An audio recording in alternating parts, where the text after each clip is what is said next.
What's up, guys? Welcome to the channel. I'm trying to get out and ride this bike before this great weather ends here in the Midwest, specifically Ohio, and I got one last thing to do to this bike.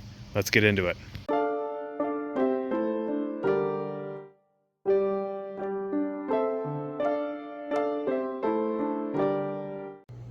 Alright, so getting into it, you guys probably aren't wondering exactly what it is I have to do to the bike because you probably looked at the thumbnail. With that said, I've got a lower to this thing. Now, the problem I have with it, I'm about 5, maybe 10 and a half, 5'11", but I got short legs kind of like Mario and Luigi.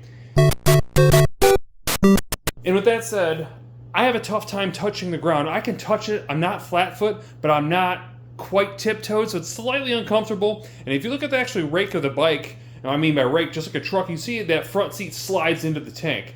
Now I have the front end lowered, if you look at the front bars, the front forks, about 1/4 inch, but you just it kind of pushes you into the front of the bike. Now that's great for GP racing, which really this bike was styled for, but if you look at a lot of the guys that this thing was styled after, which are typically smaller guys, you wonder why they made it so tall. Now it's kind of uncomfortable, and I went ahead and bought a special part that you'll see right here, and this is supposed to bring that bike down up to 2 centimeters. Now I don't need to bring it down all 2 centimeters, I really just want to get that rake a little bit out of that seat, so I'm going to go ahead and get this thing put on. To start, the very first thing that we need to do is get off our lower fairings so we can get this thing up and get ready to drop the thing down.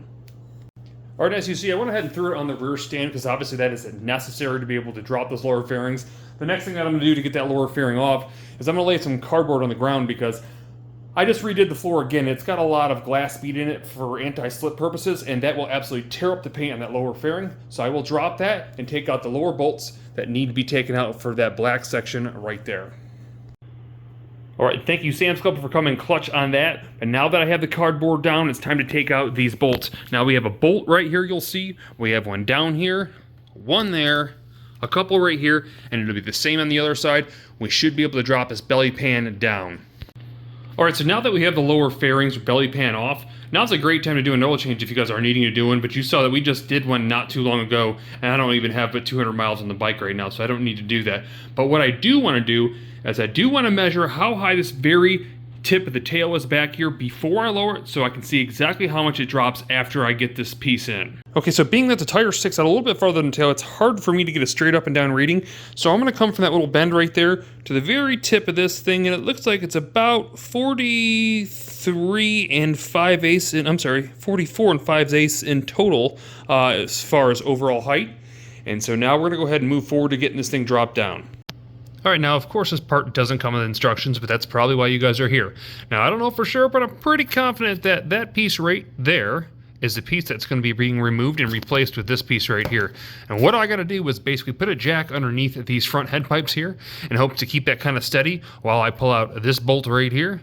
And there's another bolt all the way in the back you can probably see right there. Once I get those out, I should be able to replace this. I just got to make sure that the bike doesn't drop down on me when I'm trying to get this piece in. Okay guys, so I got the very frontmost bolt out that you'll see right there where there's a screwdriver sticking in. And essentially what I had to do is I had to take a 14mm nut, I pulled it off this side here. On the back side there was an 8mm hex unit, you'll see just like this here, that I was able to loosen up. And then I went ahead with a hammer and a long screwdriver and tapped it out. Now, I did put a secondary jack underneath the exhaust back here, and the reason why, even though I have this kind of centered, what seems centered this jack here underneath the bike, it should be somewhat centered. If for some reason that is back heavy, I don't want it to fall back when I pull the screwdriver out. So just have the second jack there for safety. So I'm going to go ahead now and pull that out, and then we'll work on getting that little thing in the back out. Alright, so I just went ahead and pulled the screwdriver out, and I'm glad that I put the second jack in because it dropped just the hair in the back. But it's just the extra comfort that I knew that this thing wasn't going to fold like a V. So now that it's out, you can kind of see that the main bracket down here is loose. So we should be able to get down on this side with a open-end wrench, and then I believe it's also an 8mm on the other side. Alright guys, so quick update. It appears that there's not an 8mm on the other side. It seems to be a 14mm on both sides. Now, second jack. The bike tried to run away on me and I about crapped. So let me show you where I have it right now. Put this kickstand up. I put a little bit of a bit down there to kind of hold it temporarily, but then I got underneath here, underneath the kickstand with the second jack, and now it seems to be pretty steady. The problem is because the bounce is kind of offset somewhat up in the front here, the back you can see is trying to lift off the rear stand. And I gotta be honest, I hate whatever this rear stand is. It's never been good for me. You can see it kind of tilts, maybe.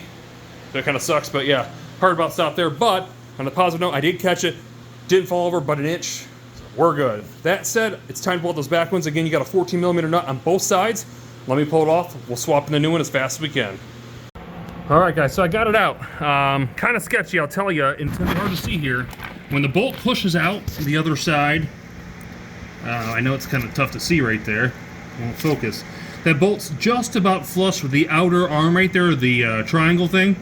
And it's just enough. I did not want to let that out. And the only way I got it out was basically wiggling this bike left to right. And it loosened up just enough to drop that thing out. Kind of scary, but it's out now. It's time to compare it to the new one. All right, so here is a look in comparison between the two of them. Now, I will say that this original one was filthy, first of all. It's absolutely disgusting. I guess that's by the rear tire, you're going to have that. But definitely very greasy, very gross. But what I did is I went ahead and turned this one out, because the way of adjustment is basically you're turning, once these are bolted down, you're turning the centerpiece and it's spinning these two opposite sided threads opposite from each other and pulling it out or pulling it in. And so right now I have it set up so it's about the same width as the original. When we put it in, we should have a similar height. Then we can go ahead and spin it out to make, spin it inward to make sure that we get that lowering height that we actually need. Now, I'm not going to tighten any of these outside nuts down just yet because we don't know what height we want. I do want to share with you guys, be careful. You'll see that these had some saran wrap wrapped around them. It's because these things fall right out. So you want to be careful of that, because if you don't put those in, that thing's going to be floating around. From what I can tell, they're pretty much maybe just a slight hair more narrow, which might be good for putting it back in. For us, obviously, in the back. But they're overall pretty much the same thing. And on a weight comparison, maybe a hair lighter, not much difference. Pretty close, so you're not gonna get a big weight savings there. But again, it's a better looking part and it is adjustable. So let's go ahead, let's stick this thing in and get this bike back up and stable. All right, guys, so let me show you the trickery I had to do to get this bolt in. Now, I will say it was sitting too low, so I actually had to put this 4x4 you see right in there. Yeah, again, I can't believe I don't own some kind of actual jack or like motorcycle stand that's professionally made for this as much as I do this kind of stuff. I'll definitely have to be purchasing one of those after today. But this is what I did. Let's quit talking.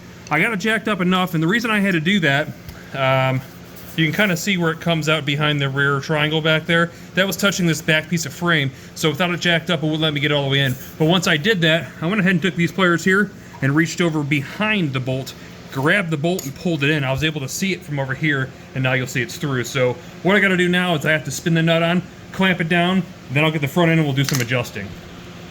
All right, guys, so I got it in. You'll see all the bolts are bolted in. Now the problem we're laying with, it's still too low, obviously, and you can kind of see our triangles touching our actual adjustable bar here, which we can't have.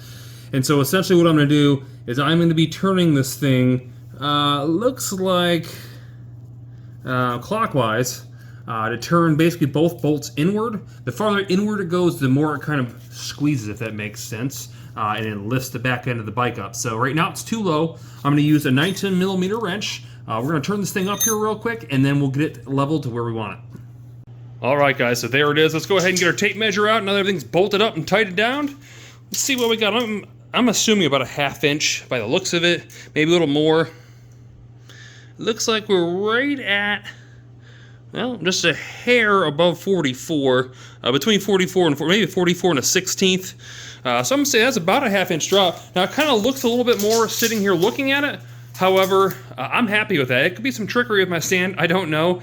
It wouldn't get much lower, maybe another 1/4 inch, but you're really getting close to those triangles down there. And I don't want to have, for any reason, an accident because the thing kind of bottoms out. So I'm okay with this height now. It's time to get these fairings back on, and I gotta get out of here. All right, there you guys go. It's dropped and ready to rock. It's time to get back on the road. That said, I hope you guys like this content, and hopefully it got someone back on the road that was wanting to lower their bike. With that said, I gotta get out of here. It's time to go play. I'll see you guys in the next one.